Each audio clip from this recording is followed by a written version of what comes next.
Joining us now, Mark Polymeropoulos, former CIA officer and an MSNBC national security and intelligence analyst. Michael Crowley is diplomatic correspondent for the New York Times. Great to have both of you here. So, Mark, right now, how do we imagine the intelligence community is working to determine whether these sites were destroyed, as the president suggested? And I wonder, actually, if a definitive assessment realistically is possible. Well, Chris, it's going to take some time. Clearly with the Iran-Israel crisis at the top of the foreign policy agenda, there's no more important priority for the intelligence community. So what does that mean? It means satellite imagery, which actually you see even commercial satellite imagery that you just showed. That's not going to tell us a whole lot, but then it goes to things such as signals intelligence, which is intercepts of Iranian communications, leadership communications, intelligence, their intelligence services, their scientific community. And then it's going to be human sources on the ground. That is, what human assets do we have who've penetrated the various Iranian institutions that could tell us what they're saying and thinking. Throw on top of that the Israeli community, the intelligence community as well, and the intelligence communities of our partners, the French, the British, and others, because this is really important. President Trump has made some very bold claims that the Iranian nuclear program has essentially been destroyed, but no real national security officials are going to say that without first proper bomb damage assessment after the strikes, but also that kind of the results of this intelligence soak. And as Michael will certainly profess, this is really important for upcoming diplomatic negotiations. We have to know what Iran still has. So a lot is riding on the performance of the intelligence community in the days and weeks ahead.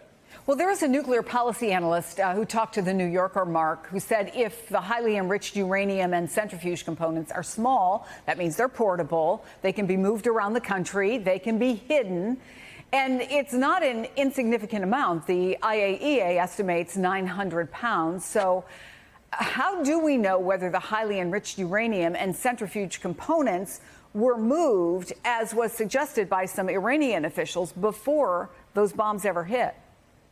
And Chris, it was also suggested by the vice president, who I think backtracked a little bit, but at one point he said that perhaps this 400 kilograms of near weapons grade uranium may have been moved. There was all these photos of trucks outside the Fordo facility. We don't know exactly what that means. There's different interpretations, of course, from different proliferation experts. But again, it's going to take intelligence to actually tell us if they were moved and, of course, where they were moved. There was an Israeli press report today quoting Israeli officials say they actually might know where it was moved to. So I think there's a lot of things going on behind the scenes in terms of assessing exactly what happened here. And again, it is critically important for what would be pending negotiations now with the Iranians over the program.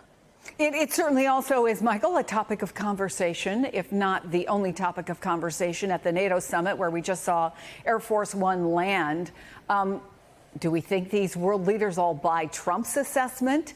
How much of their own intelligence are they relying on? Give us a sense of that and how it will shape these conversations.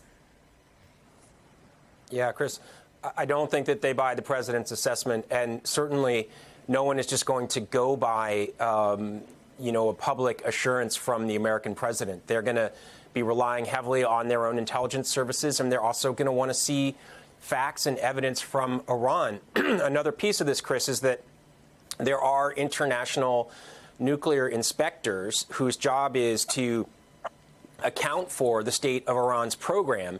And a big question is, whether and when the Iranians will let those UN inspectors see what has happened to their facilities, and will they, offer a full accounting of where all their uranium is. So, if they can't essentially produce it and show it to inspectors, which I think is really what's going to be required here to get serious negotiations going, they're going to have to give some explanation for where it is. And until they do that, there's going to be a very dark shadow over them. And this is going to be in a state of flux and distrust, and there can't be negotiations going forward. But, and maybe you want to turn to this, but I actually think that although there will be discussion about Iran here, Chris, there's some really big questions that are not related that are going to be hashed out at this NATO summit involving NATO's budgeting and Ukraine. So this conversation might change pretty quickly.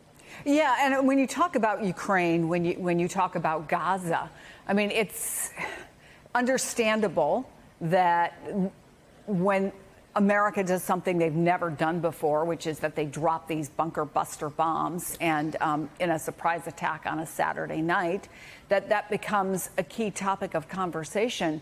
But has it in the world distracted from all the other things that are going on and that have dominated two other wars that have dominated the conversation for so long?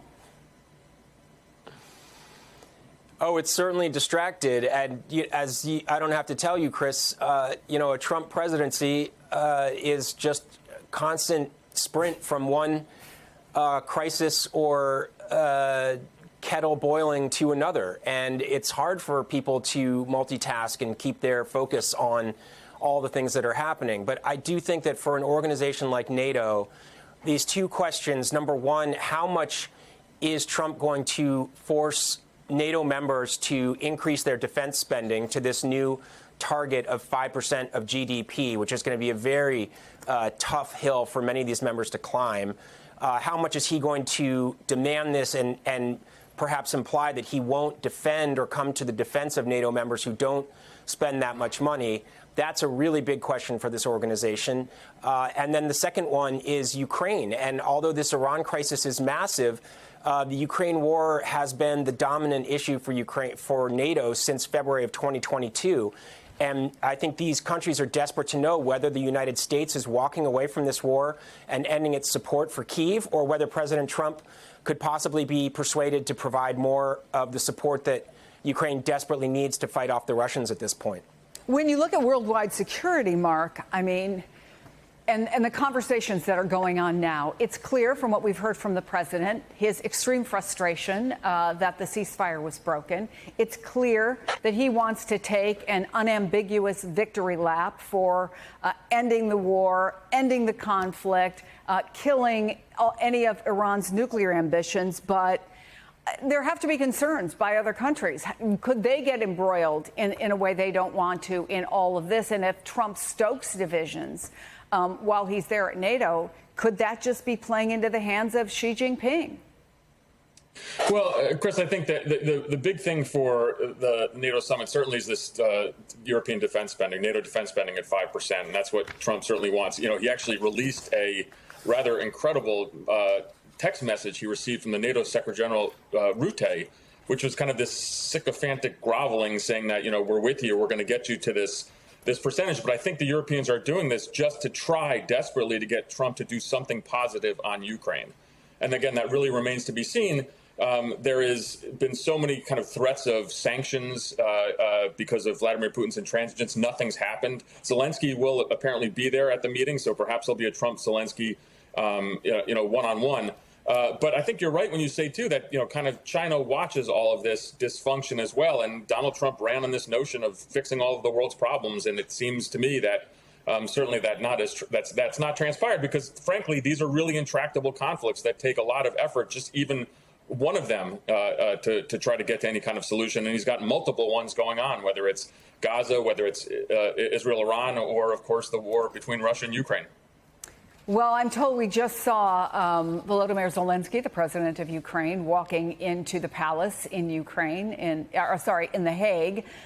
So we'll see if that meeting takes place, and we'll see when the president gets off the plane what transpires over the next 24 hours or less when he's scheduled to be on the ground. Mark Polymeropoulos, Michael Crowley, thank you both.